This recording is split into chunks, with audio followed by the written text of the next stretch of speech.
Welcome to our channel Chandra's kitchen. నేను ఈరోజు మీకు మూంగ్ దాల్ ఇడ్లీ చేసి చూపిస్తానండి. అంటే పెసరపప్పుతో ఇడ్లీ. దీనిలో మినపప్పు ఇంకేమీ వేసుకోవాల్సిన అవసరం లేదు. ఇవి ఓవర్ నైట్ సోక్ చేసుకుంటే కనుక స్మూత్గా బాగుంటాయండి ఇడ్లీ. లేదు అంటే మార్నింగ్ వేసుకుని మనం ఈవినింగ్ గ్రైండ్ చేసుకోవచ్చు. మినిమం 8-9 అవర్స్ అయితే నానబెట్టాలండి. ఇప్పుడు వీటిని మనం వాష్ చేసి సోక్ చేసి పెట్టుకుందాం. ఇప్పుడు మొత్తం ఇలా కడిగి డ్రింకింగ్ వాటర్ వేసుకోవాలండి. వేసి ఓవర్ నైట్ నానబెడదాము. నానిన తర్వాత అప్పుడు గ్రైండ్ చేసుకుందాం. చూడండి, మనం పెసరపప్పు నానిపోయిందండి. నీట్గా వాష్ చేసి వాటర్ వడగట్టేసి ఇలా పెట్టుకున్నాను. ఇప్పుడు మనం మిక్సీ జార్ తీసుకొని మిక్సీ జార్లో వేసుకొని గ్రైండ్ చేసుకుందాం. మిక్సీ జార్లో వేసుకొని మనము కొంచెము కర్డ్ వేసుకోవాలండి. Next 4 curry leaves, green chilli ఉన్నా వేసుకోవచ్చు. నేనైతే వేసుకోవట్లేదండి. ఇప్పుడు చిటికెడ సాల్ట్ అంటే టేస్ట్కి సరిపడా. దీన్ని ఇప్పుడు మనం గ్రైండ్ చేసుకుందాము. వాటర్ వేసుకోకుండా ఫస్ట్ గ్రైండ్ చేసుకుని తర్వాత కొంచెం కొంచెం అంటే మనకి కావాల్సిన ప్యాటర్న్లో వాటర్ కావాలంటే యాడ్ చేసుకోవచ్చు అండి. చూద్దాం ఇప్పుడు.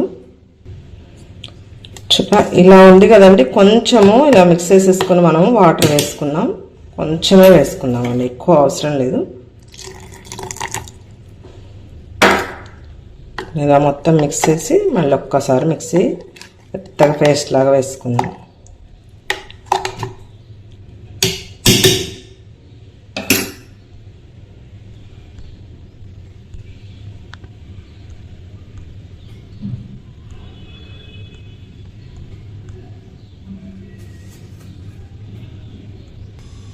ఇప్పుడు వేరే బౌల్లోకి షిఫ్ట్ చేసేసుకుందాం అండి. చూసారా, ఇలా ఈ కన్సిస్టెన్సీ ఉంటే సరిపోతుంది. చూసారా, ఇలా బౌల్లో షిఫ్ట్ చేసుకున్నాం కదండి. దీన్ని కొంచెం టేస్ట్ పెంచుకోవడానికి మనము చిన్న పోపు వేసుకుందామండి. పోపు పెట్టుకుని చిటికెడు ఆవాలు, చిటికెడు జీరా వేసాలండి. దీనిలో మనము మంచిగా ఇంగు వేసుకోవాలండి కొంచెము. నెక్స్ట్ ఒక చిటికెడు పసుపు, నెక్స్ట్ 4 కర్రీ లీవ్స్, నెక్స్ట్ చిన్న ఉల్లిపాయ అండి. దీన్ని కూడా వేసేసి మనము ఇప్పుడు పోపు హైలైట్ అయిపోతుందండి. దీంతో మంచి టేస్ట్ వచ్చేస్తుంది.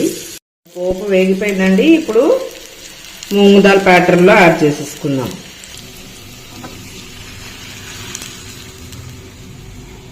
వేసుకున్నాం కదండి. ఇప్పుడు మొత్తం పిండి మిక్స్ చేసేద్దాం. ఇలా మొత్తం మిక్స్ చేసేసుకొని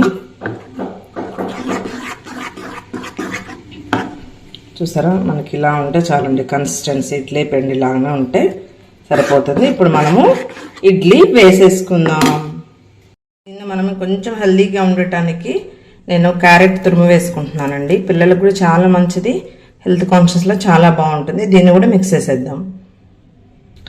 దీంతో పాటు మీ దగ్గర కొత్తిమీర ఉన్నా కూడా వేసుకోవచ్చండి, అది కూడా చాలా బాగుంటుంది. నేను కర్రీ లీవ్స్ వేసాను కదా. మీరు కర్డ్ కూడా ఉంటే వేసుకోవచ్చు. ఇన్కేస్ లేదు అంటే కొంచెము సోడా ఉప్పు వేసుకున్నా సరిపోతుంది. కర్డ్ వేస్తే ఏంటంటే కొంచెం మంచి టేస్ట్ ఉంటుందండి, ఫ్లఫీనెస్ వస్తుంది ఇడ్లీ. ఇప్పుడు మిక్స్ అయిపోయింది కదా, మనం ఇడ్లీ ప్లేట్లో ఇడ్లీ వేసుకుందాం. ఇడ్లీ ప్లేట్స్ అని ఇలా గ్రీజింగ్ చేసి పెట్టుకోవాలండి, ఆయిల్తో కానీ నెయ్యితో కానీ. ఇప్పుడు మనం వీటిలో వేసుకొని ఇడ్లీ కుక్కర్లో పెట్టేసుకుందాం. చూసారా, ఇడ్లీ ప్లేట్లు ఇలా వేసుకున్నాం కదండి. ఇప్పుడు ఇడ్లీ కుక్కర్లో పెట్టేసుకుందాం.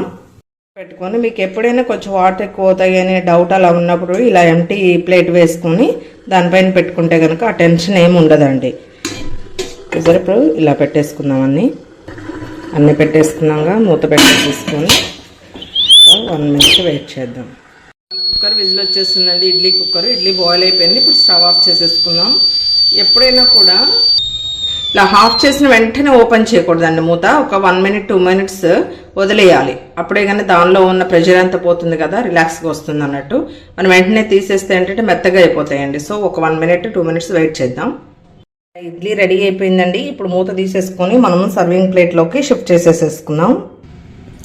మన ఇడ్లీ రెడీ అయిపోయిందండి. చూసారా, moong dal idli ready. Healthy breakfast ready అయిపోయింది.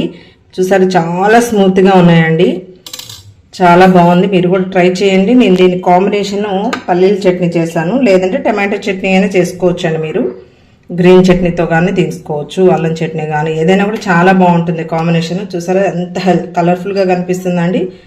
చాలా మంచిది హెల్త్కి కూడా. మీరు కూడా ట్రై చేయండి. Thank you friends. Thank you for watching my channel. Please like, share, subscribe.